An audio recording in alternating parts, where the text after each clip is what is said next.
All right, good Wednesday morning, everybody. Good morning. All right, but this is a feel-good story.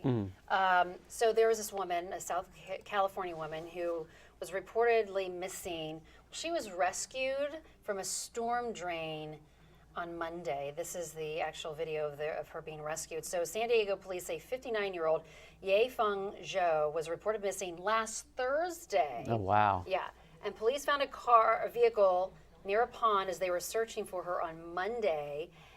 As they were searching the area, they began to hear a woman's voice coming from underneath a manhole cover. Search and rescue teams pulled her from the drain, and she was taken to the hospital in serious condition. But can you imagine 4 days? That's a long time to be Yeah. in such a tight space. Yes. And we don't know the circumstances of how she got there, what exactly happened. But unfortunately, they were able to hear her voice after 4 days.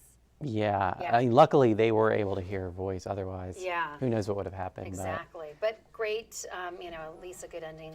So, But yeah, good ending to the story. yeah, but 4 days. It's incredible. Yeah. Can't even imagine that. No, can't. All right. So.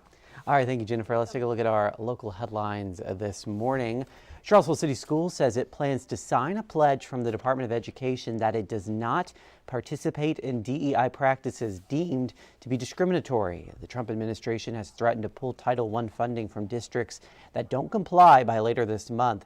Charlottesville says none of its programs discriminate on the basis of race or any other category. Albemarle County School says it's also not engaged in any practices that infringe on Title VI of the Civil Rights Act. The Jefferson Area Board for Aging, or JABA, is pushing for the reauthorization of a federal law. The Older Americans Act funds vital services for older adults like wellness programs, meals, and caregiver support. But Washington has been in a cost-cutting mood with Republicans in charge of both chambers of Congress and the White House. JABA says it wants to ensure the federal commitment to these programs remains. Charlottesville nonprofit Backpack Buddies is on the hunt for a new warehouse space. The group says finding the right location is crucial to continuing giving supplies to students in need. It's seeking a space with easy access, low rent, and a lease that lasts through September or beyond. The founder of this group says this move will help the organization operate more efficiently.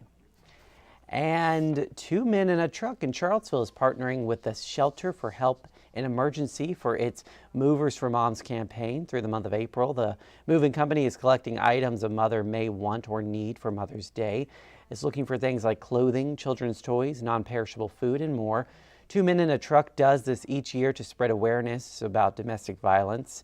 All donations go directly to the shelter during the month of May. We have a full list of drop-off locations on 29news.com. All right, we are off to a chilly start to the day. Yeah, we got some cold temperatures. That freeze warning is going to remain in effect for the entire area till 9 this morning. Still going to be kind of a gradual process before we really start to warm up, but at least we'll see a lot of sun today. Won't be as breezy. 57 will be our high. Won't be quite as cold tonight as clouds start to roll in. Mostly cloudy. A few showers possible on Thursday with a warm front, but more soaking rain expected Friday. We could see 1 to 2 inches of rain Friday. Things do start to dry out for the weekend. Still below normal Saturday. A mix of clouds and sun, 58. Low 60s on Sunday. And much warmer temperatures expected next week. Starting on Monday, we'll see a lot of sunshine. And temperatures, at least for the first half of next week, should be in the mid and maybe even some upper 70s. So once we get through this week, we'll start to warm up. But Friday's really going to be that bonus day. Some good soaking rain. 1 to 2 inches of rain will be possible. All right, we need it. And this is a reason why you need to cover up your plants at night and watch the temperatures this time of year, because it can get below freezing as it did last night. Yes.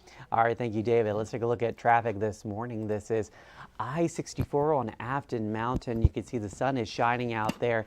I hope you have a great Wednesday. We'll see you again on 29 News at noon. And of course, we're always live on the 29 News app.